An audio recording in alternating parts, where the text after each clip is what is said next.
ಪಾರು ಪಾರು ಏನ್ ಯಜಮಾನ್ರೆ? ಅಲ್ಲಿ ನೋಡು.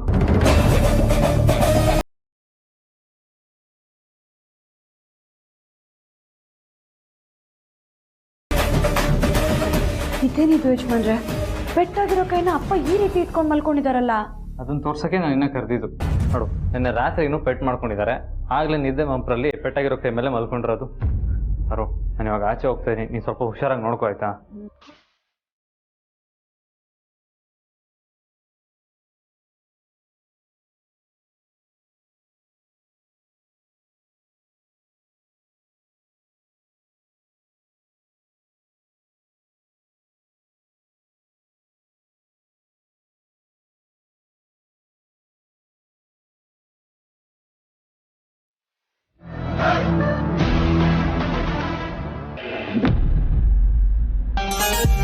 ವಾಟ್? ನೀನು ಪಾರ್ವತಿಗೆ ಕೊಡಕ್ ಹೋಗಿದ್ದ ಮಾತ್ರೆನ ಆದಿ ತಗೊಳಕ್ ಬಿಡದೆ ಡಾಕ್ಟರ್ ಹತ್ರ ತಗೊಂಡೋಗ್ತಾ ಇದ್ದಾನ ತೋರ್ಸೋದಕ್ಕೆ. ಅನುಷ್ಕಾ, ನೀನ್ ಈಗಿಂದೀಗ್ಲೇ ಅಲ್ಲಿಂದ ಹೊರಡು, ನಿನ್ ಜೀವಕ್ಕೆ ಅಪಾಯ. ಏಯ್, ಇದನ್ನ ಹೇಳಿ ಅಂತ ನಾನು ನಿಂಗೆ ಫೋನ್ ಮಾಡಿದ್ದು. ಅಮ್ಮನ್ ಬದಲು ನಿನ್ನೆ ಮೊದಲು ಮುಗಿಸ್ಬೇಕಿತ್ತು.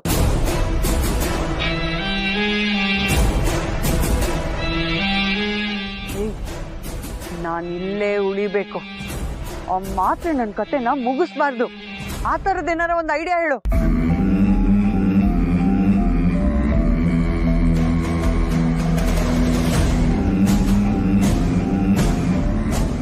ಹಾ, ಹೀಗ್ ಮಾಡು.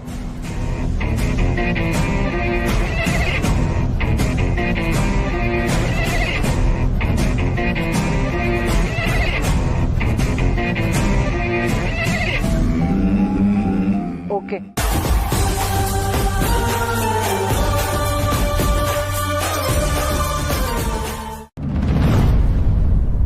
ಸಾರಥಿ ಹುಷಾರಾಗೋವರೆಗೂ ನಾನೇ ಅಮ್ಮಂಗೆ ಡ್ರೈವರ್ ಆಗಿ ಬರ್ತೀನಿ ಅಂತ ಅಪ್ಪಂಗೆ ಹೇಗೆ ಹೇಳೋದು?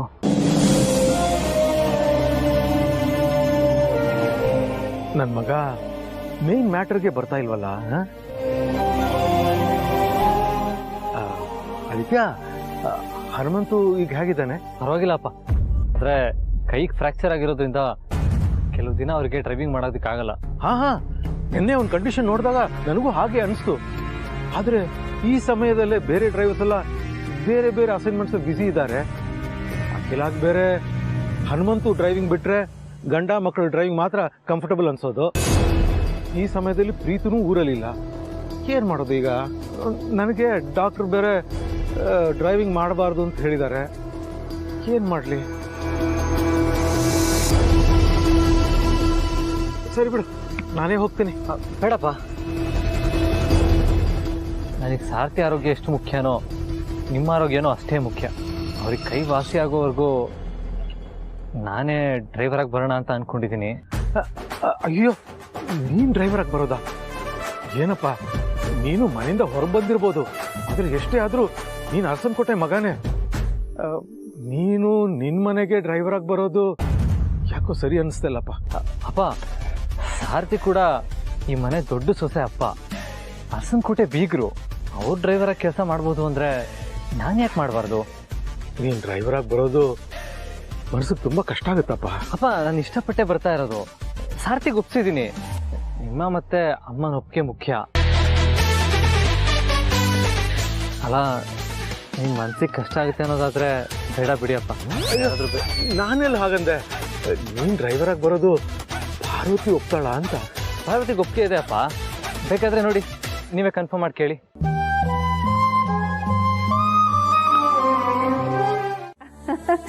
ಹಾರ್ಟಿ ಕಂಗ್ರ್ಯಾಚುಲೇಷನ್ಸ್ ಮಗನೇ. ತುಂಬ ಖುಷಿ ಆಯ್ತಪ್ಪ. ನೀನು ಯಾವಾಗ ಬರ್ತೀಯೋ ಅಂತ ಎಲ್ಲರೂ ನಿನ್ನ ದಾರಿನೇ ಕಾಯ್ತಾ ಇದ್ದೀವಿ. ನಾವು ಮಾತ್ರ ಅಲ್ಲ, ನಿನ್ನ ಹೆಂಡತಿ ಜನನಿ, ಅವಳ ಹೊಟ್ಟೆಲಿರೋ ನಿನ್ನ ಮಗು ಎಲ್ಲರೂ ಕಾಯ್ತಾ ಇದ್ದೀವಿ. ಬೇಗ ಬಂದ್ಬಿಡು ಮಗನೇ. ಹಾಂ, ಒಂದು ನಿಮಿಷ ಜನನಿಗೆ ಕೊಡ್ತೀನಿ. ಪ್ರೀತು,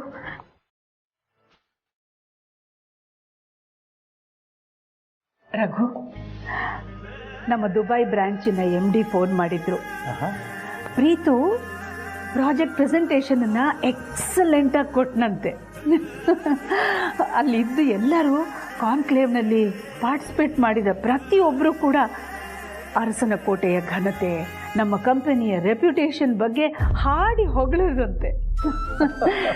ಇದಕ್ಕಿಂತ ಇನ್ನೇನು ಬೇಕು ಒಬ್ಬ ತಾಯಿಯಾಗಿ ಖುಷಿ ಪಡೋದಕ್ಕೆ? ಹಾಗಾದ್ರೆ ಇವತ್ತು ನನಗೆ ಡಬಲ್ ಖುಷಿ. ನೀವು ಹೇಳ್ದಾಗೆ ಆದಿತ್ಯ ಕೈಯಿಂದ ಮಾತ್ರೆ ಬಾಟಲ್ನ ಕೆಳಗೆ ಬೀಳಿಸ್ದೆ. ಮಾತ್ರೆಗಳೆಲ್ಲ ಮಣ್ಪಾಲಾಗೋಯ್ತು. ಆದಿತ್ಯ ಬರಿಗೈಲಿ ಮನೆ ಕಡೆ ಹೋದ. ಇದು ಅರುಂಧತಿ ಮಗಳು ಅಂದ್ರೆ. ಆದ್ರೆ ಆ ಪಾರ್ವತಿ ಹೊಟ್ಟೆಲಿರೋ ಪಿಂಡನ ಕರಗಿಸೋ ಚಾನ್ಸ್ ಮಿಸ್ ಆಯ್ತಲ್ಲ. ಬದುಕುದ್ಯಲ್ಲ, ಅದಕ್ಕೆ ಸಂತೋಷ ಪಡು. ಆ ಮಾತ್ರೆ ಏನಾದ್ರೂ ಡಾಕ್ಟರ್ ಕೈಗೆ ಸಿಕ್ಕಿ ಲ್ಯಾಬ್ ಟೆಸ್ಟ್ಗೆ ಅಂತ ಹೋಗಿದ್ದಿದ್ರೆ ರಿಪೋರ್ಟು ನಿನ್ ಜಾತ್ಕಾನ್ ಬಿಚ್ಚಿಟ್ಟಿರೋದು. ನೀನ್ ನಿಜವಾದ ನರ್ಸ್ ಅಲ್ಲ ಅಂತ ಗೊತ್ತಾಗಿದ್ರೆ ಆ ಅಖಿಲಾನು ಆದಿನು ಲೆಫ್ಟು ರೈಟು ನಿಂತ್ಕೊಂಡು ನಿನ್ಗೂ ನಿನ್ ಉದ್ದೇಶಕ್ಕೂ ಎಳ್ಳು ನೀರು ಬಿಟ್ರೋರು. ಅಷ್ಟೇ ಆಗಿದ್ರೆ ನಿನ್ ಪುಣ್ಯ. ನರ್ಸ್ ಅಲ್ದೇ ಇದ್ದವಳು ಯಾಕೆ ನರ್ಸ್ ಆಗಿ ಬಂದ್ಲು ಅಂತ ನಿನ್ ಇತಿಹಾಸ ಆಗ್ದಿದ್ರೆ ನೀನೇ ಅನುಷ್ಕಾ ಸತ್ತಿಲ್ಲ, ದೆವ್ವದ ಥರ ಬದುಕಿದೀಯ ಅಂತ ಗೊತ್ತಾಗ್ತಿತ್ತು. ಆಮೇಲೆ ನೀನು ನಿನ್ ತಂಗಿ ಥರನೇ ಪರ್ಮನೆಂಟ್ ಆಗಿ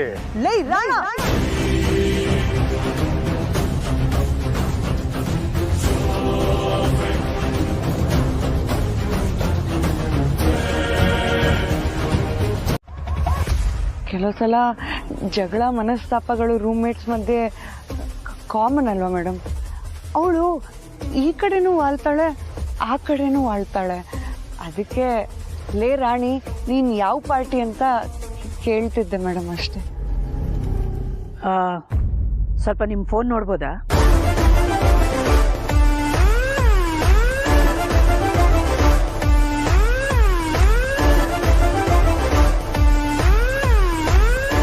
ಸ್ವಲ್ಪ ನಿಮ್ಮ ಫೋನ್ ಕೊಡಿ.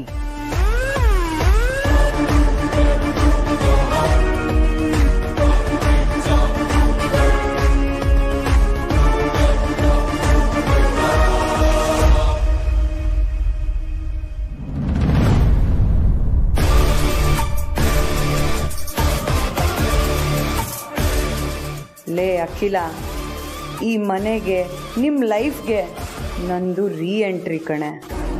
ನಿನ್ನೆರಳು ಯೋಚನೆ ಮಾಡೋ ರೀತಿನೂ ನನಗೆ ಗೊತ್ತು. ಎಲ್ಲ ರೀತಿಲೂ ಆಗಲೇ ಪ್ರಿಪೇರ್ ಆಗಿ ಬಂದಿದ್ದೀನಿ.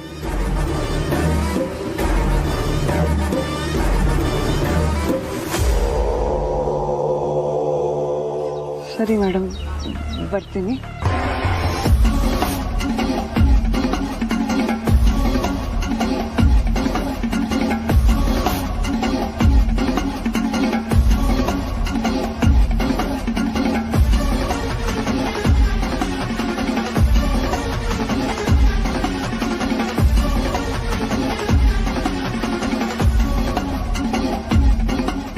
ಅಖಿಲ, ರಾಣ ಅಂತ ಕೇಳಿದ ತಕ್ಷಣ ಅರುಂಧತಿ ಅಣ್ಣ ಅನ್ಕೊಂಡ್ಯಾ?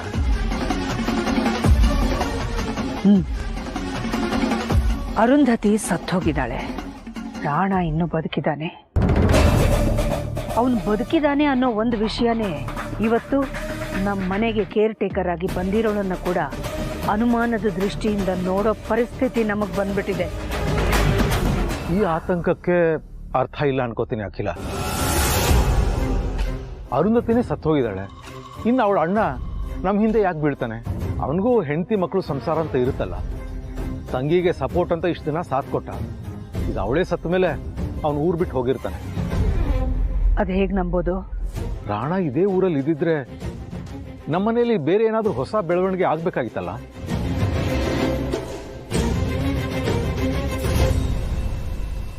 ಆದರೂ ಅನಗತ್ಯ ಯೋಚನೆ ಬೇಡ ಅಖಿಲ, ಅವನು ಕಾಯ್ತಿರ್ತಾನೆ. ಬಾ. ಡ್ರೈವರ್ ತಾನೇ?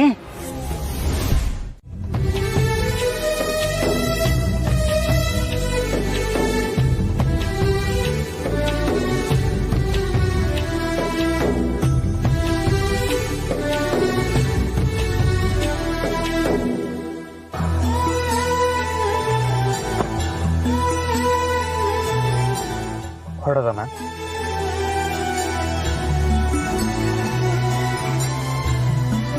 ಆದಿತ್ಯ, ಇನ್ನವಳ ಮಗ ಡ್ರೈವರ್.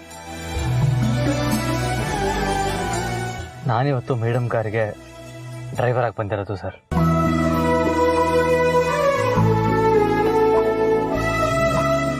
ಹೊರಡ್ಬೋದಾ ಮೇಡಮ್?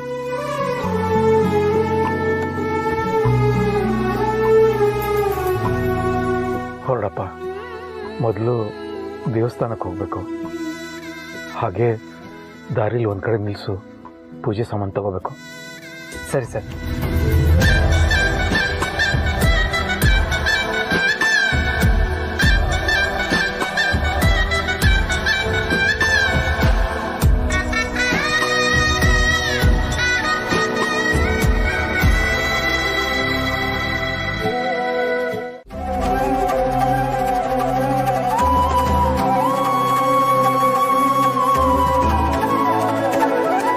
ಅರ್ಚನೆ ಮಾಡಿಸ್ಬೇಕಾಗಿತ್ತು. ಯಾರ ಹೆಸರಲ್ಲಿ? ಅರಸನ ಕೋಟೆ ಪ್ರೀತಮ್ ಮತ್ತು ಜನನಿ ಹೆಸರಲ್ಲಿ. ನನ್ನ 2ನೇ ಮಗ ಪ್ರೀತಮ್ ಅವನಿಗೆ ಕೊಟ್ಟಂಥ ದೊಡ್ಡ ಜವಾಬ್ದಾರಿನ ತುಂಬ ಯಶಸ್ವಿಯಾಗಿ ನಿರ್ವಹಿಸಿದ್ದಾನೆ. ಒಬ್ಬ ಬಿಸ್ನೆಸ್ ಮ್ಯಾನ್ ಆಗಿ ಅವನು ಗೆದ್ದಿದ್ದಾನೆ. ಅವನ ತಾಯಿಯಾಗಿ ನಾನು ಗೆದ್ದ ಹಾಗೆ ಪ್ರೀತಮ್ಗೆ ಒಳ್ಳೆಯದಾಗಲಿ. ಅವನ ಹೆಂಡತಿ ಜನನಿಯ ಹೊಟ್ಟೆಯಲ್ಲಿರೋ ಮಗುವಿಗೆ ಆರೋಗ್ಯ, ಆಯುಷ್ಯ ಎಲ್ಲ ಸಿಗಲಿ, ಕ್ಷೇಮವಾಗಿರಲಿ, ಸುರಕ್ಷಿತವಾಗಿರಲಿ ಅಂತ ಪೂಜೆ ಮಾಡಿ. ನೀವು ಹಿರಿಮಗ ಅಲ್ವಾ? ನೀವೇನು ಈ ಡ್ರೆಸ್ಸಲ್ಲಿ?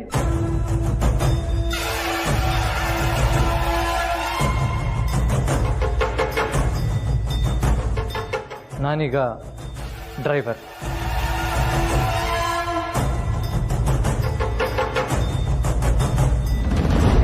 ಓಂ ಧ್ರುವಂದೇ ರಾಜ ವರುಣೋ.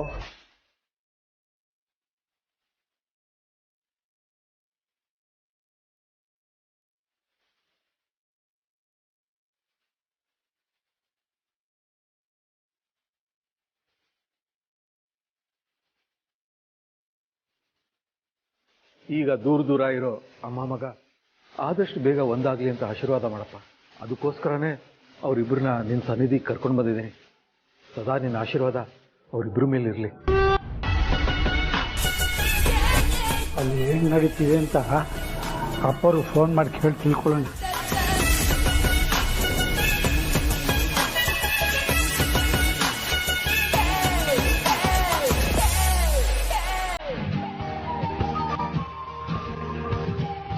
ನೀನು ನಡಿ, ನಾನು ಬರ್ತೀನಿ.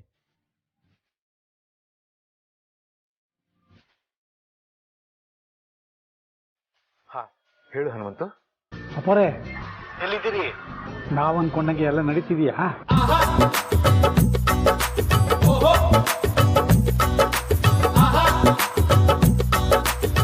ಆದ್ರೆ ಆದಿತ್ಯನ ಡ್ರೈವರ್ ಯೂನಿಫಾರ್ಮ್ ಅಲ್ಲಿ ನೋಡೋಕೆ ತುಂಬಾನೇ ಸಂಕಟ ಆಗ್ತಾ ಇದೆ. ಅಯ್ಯೋ ತೆಗೀರಿ ಅಪ್ಪರೇ, ಇದೇ ಶಾಶ್ವತವಾ? ದಿವಸ ಅಮ್ಮ ಮಗ ಭೇಟಿ ಆಗ್ತಿದ್ರೆ ದೊಡ್ಡ ಯಜಮಾನ್ರ ಮನ್ಸು ಕರ್ಗಿ ಮನೆ ಬಿಟ್ಟು ಬಂದ ಉದ್ದೇಶನ ಅಮ್ಮವ್ರ ಮುಂದೆ ಹೇಳ್ಕೋಬಹುದು. ಅಖಿಲಮ್ಮ ದೊಡ್ಡ ಯಜಮಾನ್ರು ಸೇರಿನೇ ಆ ಸಮಸ್ಯೆನ ಬಗೆಹರಿಸ್ಬೋದು. ಆದ್ರೂ ನಿಮ್ ಸಂಟ ನನಗೂ ಅರ್ಥ ಆಗುತ್ತೆ ಅಪ್ಪರೇ. ದಿವಸ ದೊಡ್ಡ ಯಜಮಾನ್ರನ್ನ ಡ್ರೈವರ್ ಯೂನಿಫಾರ್ಮ್ ಅಲ್ಲಿ ನೋಡೋದಕ್ಕೆ ನನಗೂ ಕಷ್ಟವೇ. ಆದ್ರೆ ಏನ್ ಮಾಡೋದು, ಮಾಡ್ತಿರೋ ನಾಟಕ ಒಳ್ಳೆ ಉದ್ದೇಶಕ್ಕೆ ತಾನೆ. ನಾನು ಈ ಊಟ ಮಾಡೋ ಕೈ ಮೂಳೆನೆ ಮುರಿದೋಗಿರೋ ಹಾಗೆ ನಾಟಕ ಆಡ್ತಿದ್ದೀನಲ್ಲ ಅಪ್ಪರೇ. ಅಪ್ಪ,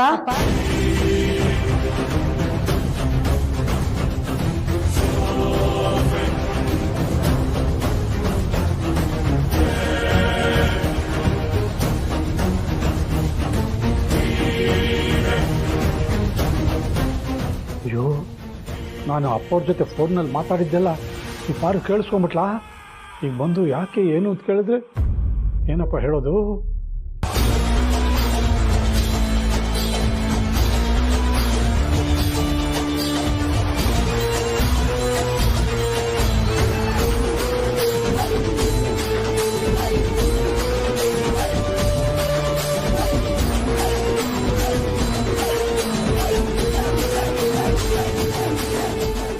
ನಿನಗ್ ಬಲ್ಗೈ ಏಟಾಗಿದೆ, ಅದೇ ಕೈಯಲ್ಲಿ ಫೋನ್ ಇಟ್ಕೊಂಡು ಮಾತಾಡ್ತಾ ಇದೆಯಲ್ಲ, ಇದು ಸರಿನಾ? ನಿಮ್ಮ ಅಳಿಯನ್ ಗೊತ್ತಾದ್ರೆ ನನ್ನನ್ನು ಬೈತಾರಷ್ಟೇ. ಓ, ಮಾವಂದ ಫೋನು? ಹಲೋ ಮಾವ, ಅಲ್ಲೆಲ್ಲ ಸರಿ ಇದೆ ಅಲ್ವಾ? ಯೋಚನೆ ಮಾಡಬೇಡಮ್ಮ, ನಿನ್ನ ಅತ್ತೆ ನನ್ನ ಮಗ ಇಬ್ರು ಆರಾಮಾಗಿದ್ದಾರೆ. ಸಂತೋಷ ಮಾವ. ನೋಡಿ ಮಾವ, ಈ ಅಪ್ಪನ್ನ ಯಾವ ಕೈಗೆ ಪೆಟ್ಟಾಗಿದೆಯೋ ಅದೇ ಕೈಯಲ್ಲಿ ಫೋನ್ ಇಟ್ಕೊಂಡು ನಿಮ್ಮ ಹತ್ರ ಅಷ್ಟೊತ್ತಿಂದ ಮಾತಾಡ್ತಾ ಇದ್ದಾರೆ. ಏನಾದರೂ ಹೆಚ್ಚು ಕಮ್ಮಿ ಆದ್ರೆ ಅದಕ್ಕೆ ಇವಾಗ ನಾನು ಈ ಫೋನ್ನ ಅವ್ರ ಕಿವಿಗಿಡ್ತೀನಿ. ನೀವು ಎಷ್ಟೊತ್ತು ಬೇಕೋ ಅಷ್ಟೊತ್ತು ಮಾತಾಡಿ, ಸರಿನಾ? ಅಯ್ಯೋ ಪಾರ್ವತಿ, ಅದು ಇಷ್ಟು ದಿನ ಪಾರ್ವತಿಗೆ ಆರೈಕೆ ಮಾಡೋ ಪ್ರಾಜೆಕ್ಟ್ ಸಿಕ್ಕಿತ್ತು, ಈಗ ಅಮ್ಮ ಮಗ ಇಬ್ರನ್ನ ಒಂದ್ ಮಾಡೋ ಪ್ರಾಜೆಕ್ಟ್ ಸಿಕ್ಕಿದೆ. ಇದರಲ್ಲಿ ನಾನು ಹೇಗಾದ್ರೂ ಮಾಡಿ ಸಕ್ಸಸ್ ಆಗಬೇಕು. ಏನ್ ಮಾಡೋದು? ಹೇಗಾದ್ರೂ ಮಾಡಿ ಅಮ್ಮ ಮಗ ಇಬ್ರು ಎದುರು ಬದುರು ಕೂತ್ಕೊಂಡು ಊಟ ಮಾಡಬೇಕು. ಹಾಗೆ ಮಾಡಬೇಕು.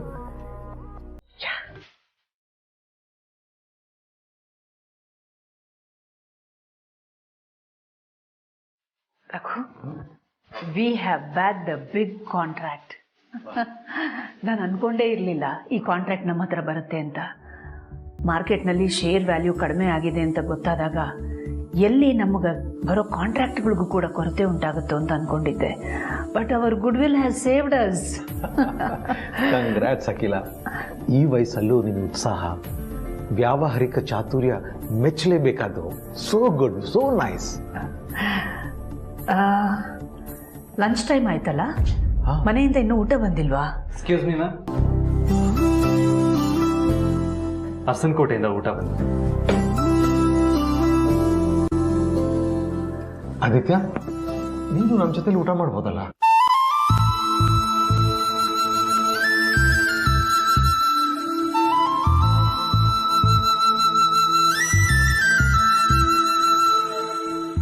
ಡ್ರೈವರ್ ಹೇಗೆ ಯಜಮಾನ್ರ ಜೊತೆ ಕೂತ್ಕೊಂಡು ಊಟ ಮಾಡೋದಂತ ಮಾತ್ರ ಹೇಳಕ್ ಹೋಗ್ಬೇಡ. ಯಾಕಂದ್ರೆ ನೀನು ಒಂದು ಕಾಲದಲ್ಲಿ ಈ ಕಂಪನಿಗೆ CEO ಆಗಿದ್ದವನು. ನೀನು ಯಾವತ್ತೂ ಕೆಲಸಗಾರರು ಯಜಮಾನರು ಅಂತ ಭೇದ ತೋರಿಸಿಲ್ವಲ್ಲ. ಮಗನಿಗೆ ಭೇದ ಮಾಡೋದು ಕಲಿಸ್ಲಿಲ್ಲ ಅಂದಮೇಲೆ ಅಪ್ಪ ಅಮ್ಮ ಮಾಡ್ತೀವಾ? ಅದು ಹೆತ್ತ ಮಗನಿಗೆ. ಬಾ.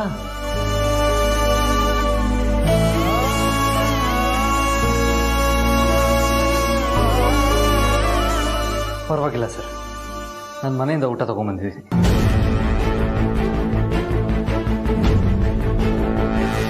ರಘು, ನಾವು ಊಟ ಮಾಡೋಣವಾ? ಹಾಂ.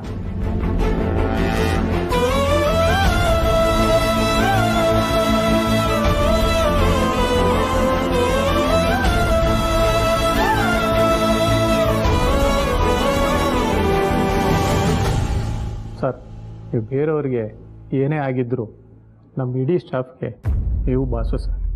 ಆದರೆ ಪರವಾಗಿಲ್ಲ, ಅದೇನು ಅಂತ ಹೇಳಿ. ಸರ್, ನೀವು CEO ಆಗಿದ್ದಾಗ ಯಾರೋ ಒಬ್ಬ ಡ್ರೈವರು ಮಧ್ಯಾಹ್ನ ಊಟ ಇಲ್ಲದೆ ಹತ್ಕೊಂಡಿದ್ದ, 45 ರೂಪಾಯಿ ಖರ್ಚಾಗುತ್ತೆ ಹೋಟ್ಲಲ್ಲಿ ಅಂತ. ಅವಾಗ ನೀವೊಂದು ಪಾಲಿಸಿ ತಂದ್ರಿ, ಎಲ್ಲ ಡ್ರೈವರ್ಗೂ 200 ರೂಪಾಯಿ ಊಟಕ್ಕೆ ಕೊಡಬೇಕು ಅಂತ. ಆದರೆ ನೀವೇ ಈಗ ಅಖಿಲಾಂಡೇಶ್ವರಿ ಮೇಡಮ್ಗೆ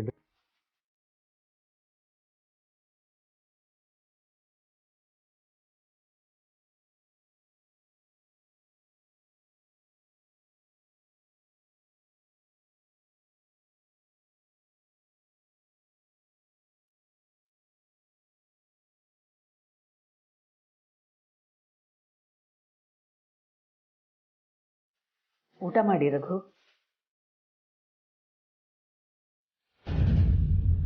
ಬೇಡ ಅಖಿಲ, ನನಗೆ ಯಾಕೋ ಹಸಿವಿಲ್ಲ. ನೀನು ಊಟ ಮಾಡೋ.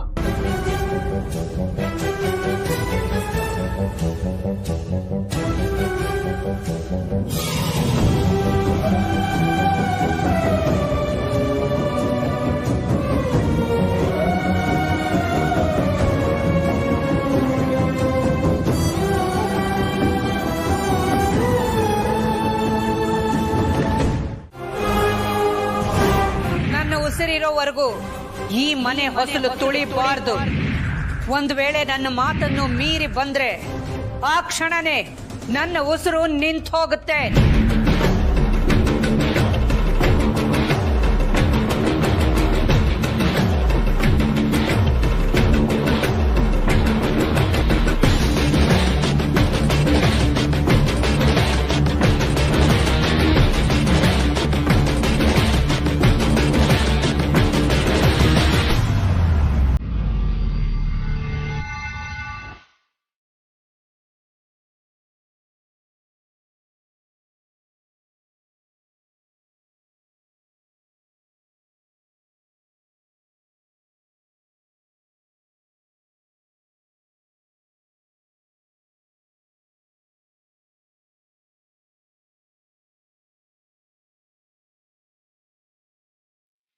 ಸಾರಥಿ, ಈ ಕೀನ ಮನೆಯೊಳಗೆ ಇಟ್ಬಿಡ್ತೀರಾ ಪ್ಲೀಸ್? ನಾಳೆ ಬೆಳಗ್ಗೆ ಚೆನ್ನಪ್ಪನ ಹತ್ರ ಹೇಳಿ ನಾನು ತರಿಸ್ಕೊತೀನಿ. ಬರ್ತೀನಪ್ಪ.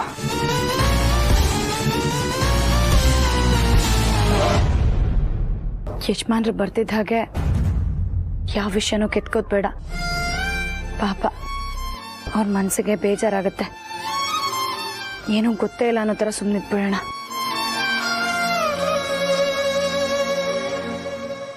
ಹನುಮಂತು, ಮಗ ಮನೆ ಬಾಗಿಲವರೆಗೂ ಬಂದು ಹೊಸಲು ದಾಟಿ ಒಳಗೆ ಹೋಗದೇ ಇರೋಂಥ ಪರಿಸ್ಥಿತಿ ಬಂದ್ಬಿಡ್ತಲ್ಲ. ಇದನ್ನೆಲ್ಲ ನೋಡಿ ನಾನಿನ್ನೂ ಬದುಕಿದ್ದೀನಲ್ಲ. ಅಯ್ಯೋ, ಯಾಕಂತ ಮಾತಾಡ್ತಿದ್ದೀವಿ ಅಪ್ಪರೇ? ಬಿಡ್ತು ಒಂದಿ, ಎಲ್ಲದಕ್ಕೂ ಸಮಯ ಬೇಕಲ್ವಾ? ಅದಿರಲಿ, ಇವತ್ತು ದಿನ ಹೇಗಿತ್ತು? ಅಮ್ಮವ್ರಿಗೆ ಮಗನ್ನ ನೋಡಿ ಮನ್ಸು ಕರಗ್ತಾ? ಹೂ ಅಂತನೂ ಹೇಳೋಕ್ಕಾಗಲ್ಲ, ಹ್ಞೂ ಅಂತನೂ ಹೇಳೋಕ್ಕಾಗಲ್ಲ. ಇರಲಿ ಬಿಡಿ, ಒಂದೇ ಸರ್ತಿ ಬದಲಾಗೋದಕ್ಕೆ ಇದೇನು ಸಿನಿಮಾನೇ. ಸ್ವಲ್ಪ ಟೈಮ್ ಕೊಡೋಣ, ಎಲ್ಲ ಸರಿ ಹೋಗುತ್ತೆ. ಈಗ ಸರಳವಾಗಿರೋ ಒಂದು ಪ್ರಾಣಾಯಾಮ ಮತ್ತೆ ಆಸನ ಹೇಳ್ಕೊಡ್ತೀನಿ. ಆಮೇಲೆ ಹೋಗ್ತಾ ಹೋಗ್ತಾ ಹೋಗ್ತಾ ಬೇರೆ ಬೇರೆ ಆಸನಗಳನ್ನು ಹೇಳ್ಕೊಡ್ತೀನಿ. ಸ್ಟಾರ್ಟ್ ಮಾಡೋಣ. ಕೂತ್ಕೊಳ್ಳಿ, ಕಂಫರ್ಟಬಲ್ ಆಗಿ ಕೂತ್ಕೊಳ್ಳಿ. ಆರಾಮ್ಸೆ ಸುಖಾಸನ, ಆರಾಮಾಗಿ ಕೂತ್ಕೊಳ್ಳೋದು. ಓಕೆ, ರಿಲ್ಯಾಕ್ಸ್ ಆಗಿ. ಫಸ್ಟು ಏನು ಟೆನ್ಷನ್ ಬೇಡ.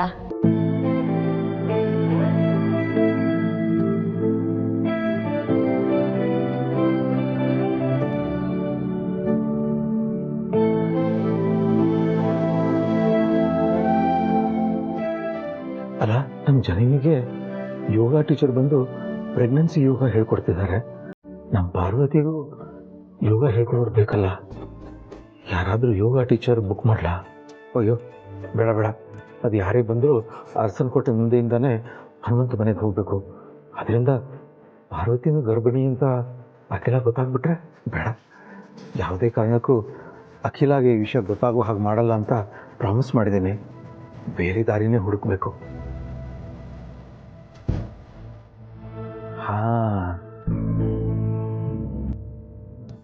ಅಖಿಲ, ನಮ್ಮ ಜನನಿ ಯೋಗ ಮಾಡೋದನ್ನ ಶೂಟ್ ಮಾಡಿಬಿಡ್ತೀನಿ. ಒಳ್ಳೆ ಮೆಮೊರಿ ಆಗುತ್ತೆ. ಮತ್ತೆ ಪ್ರೀತಿಗೂ ಕಳಿಸ್ಬೋದು, ಅವನು ನೋಡಿ ಖುಷಿ ಪಡ್ತಾನೆ ಅಲ್ವಾ?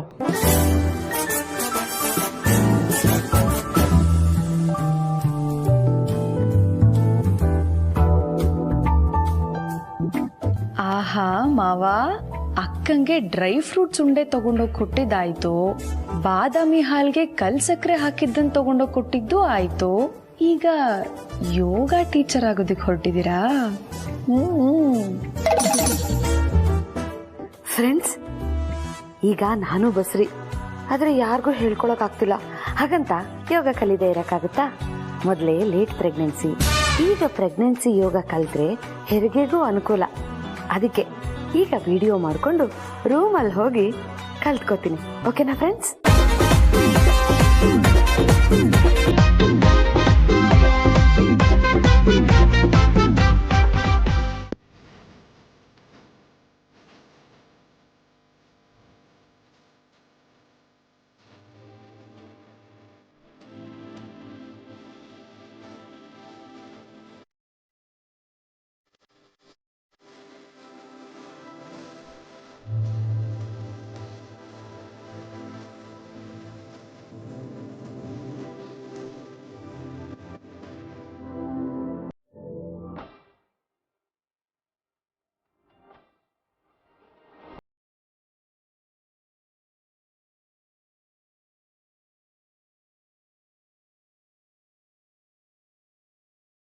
ಓಕೆ, ನೆಕ್ಸ್ಟ್ ಈಗ ಬ್ರೀದಿಂಗ್ ಎಕ್ಸಸೈಸ್ ಆಯಿತು.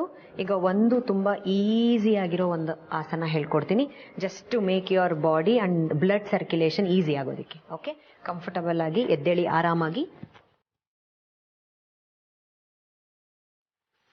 ತಮಾಷೆ ಮಾಡಿದೆ ನಾನು. ಅಪ್ಪ, ನಾನು ಇವಾಗ ಕಾಫಿ ಮಾಡ್ಕೊಂಡ್ ಬರ್ತೀನಿ, ಅವ್ಳು ಕುಡಿಸ್ತಾಳೆ ನಿಜ. ಅದಕ್ಕೆಲ್ಲ ನಂಗೆ ಟೈಮ್ ಇಲ್ಲಪ್ಪ. ನಾನೀಗ ಬಂದಿರೋದು ನಮ್ಮ ಸೊಸೆಗೆ ಯೋಗ ಹೇಳ್ಕೊಡಕ್ಕೆ.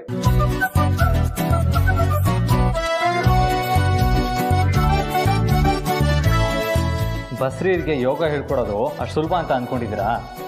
ಯಾವ ಆಸನ ಮಾಡಬೇಕು ಯಾವ ಆಸನ ಮಾಡಬಾರ್ದು ಅಂತ ಎಕ್ಸ್ಪರ್ಟ್ ಯೋಗ ಟೀಚರ್ಗೆ ಅಷ್ಟೇ ಗೊತ್ತಿರುತ್ತೆ. ಅಂತ ಯೋಗ ಎಕ್ಸ್ಪರ್ಟ್ ಒಬ್ರು ಜನನಿಗೆ ಹೇಳ್ಕೊಡಕ್ ಬರ್ತಿದ್ದಾರೆ. ಅವ್ರು ಮಾಡಿದಾಗ ಅದನ್ನ ಶೂಟ್ ಮಾಡಿ 10 ಸಲ ನೋಡಿ ನೋಡಿ ನಾನು ಕಲ್ತಿದ್ದೀನಿ. ಡೋಂಟ್ ವರಿ, ನಿನಗೆ ನಿನ್ನ ಹೆಂಡತಿ ಮೇಲೆ ಮಗು ಮೇಲೆ ಎಷ್ಟು ಕಾಳಜಿ ಇದೆಯೋ ನನಗೆ ಅದರ 10ರಷ್ಟು ಕಾಳಜಿ ನನ್ನ ಸೊಸೆ ಮೊಮ್ಮಗು ಮೇಲಿದೆ. ಡೋಂಟ್ ವರಿ, ಪಕ್ಕಕ್ಕೆ ಬಾ. Come come come.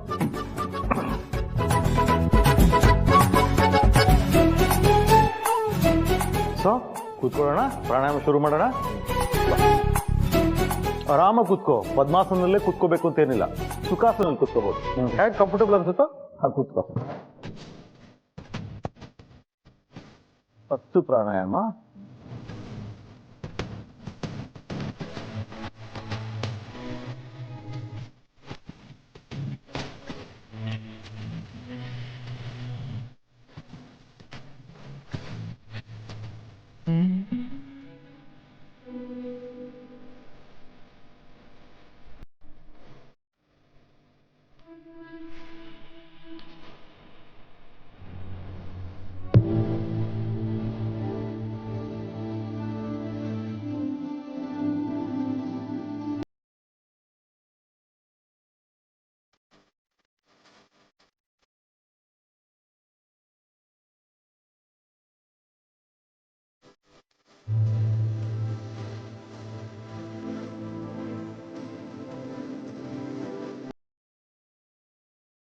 ಇದಾದ ನಂತರ ನಾವು ಫಸ್ಟ್ ಆಸನ ಮಾಡೋಣ.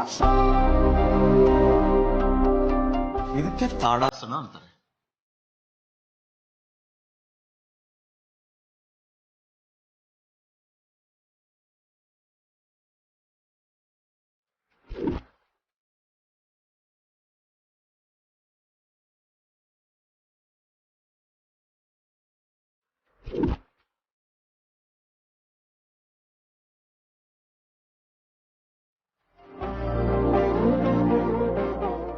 Very good.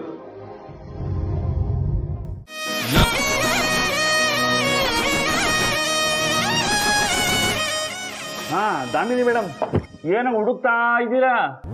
ನನ್ ಗಂಡ ಮೋಹನ್ ಕಲ್ತಿದ್ದಾರೆ, ಅವ್ರನ್ನೇ ಹುಡುಕ್ತಾ ಇದೀನಿ. ಹುಡುಕೊಡ್ತೀಯಾ? ಮೇಡಮ್ ಹಿಂಗೋಗಿ ಹುಡುಕೊಂಡ್ ಬರ್ತೀನಿ. Mohan sir, Mohan sir. ಇವನೊಬ್ಬ ಎಲ್ ಕಟ್ಬಿದ್ನೋ ನನ್ಗೆ.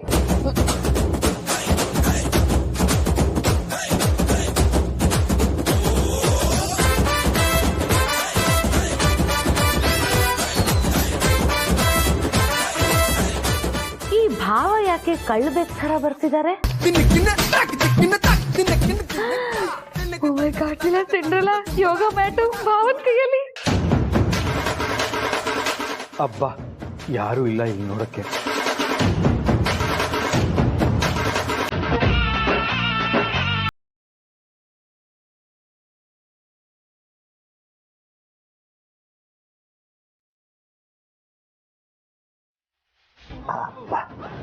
ಇಲ್ಲಿಗೆ ಇನ್ನೊಂದು ಪ್ರಾಜೆಕ್ಟ್ ಕಂಪ್ಲೀಟ್ ಆಯ್ತು.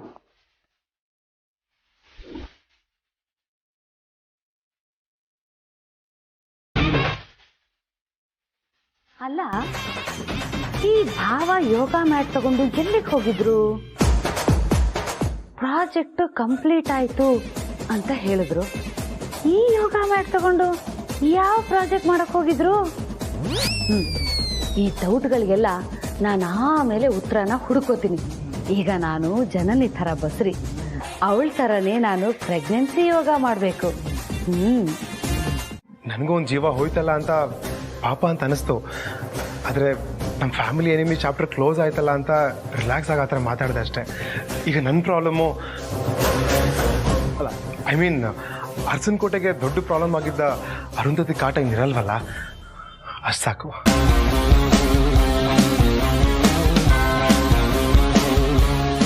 ಹಾಗೆ ಮಾಮ್, ಆದಿಬ್ರು ಅದಕ್ಕೆ ಆಸ್ತಿಲಿ ಭಾಗ ಕೇಳಿದ್ನ ನೀವು ಮರೆತು ಅವ್ರನ್ನೂ ಮನೆ ಕರೆದ್ಬಿಟ್ರೆ ನಾವು ಆದಿಬ್ರು ಅದಕ್ಕೆ ಎಲ್ಲರೂ ಸೇರಿಕೊಂಡು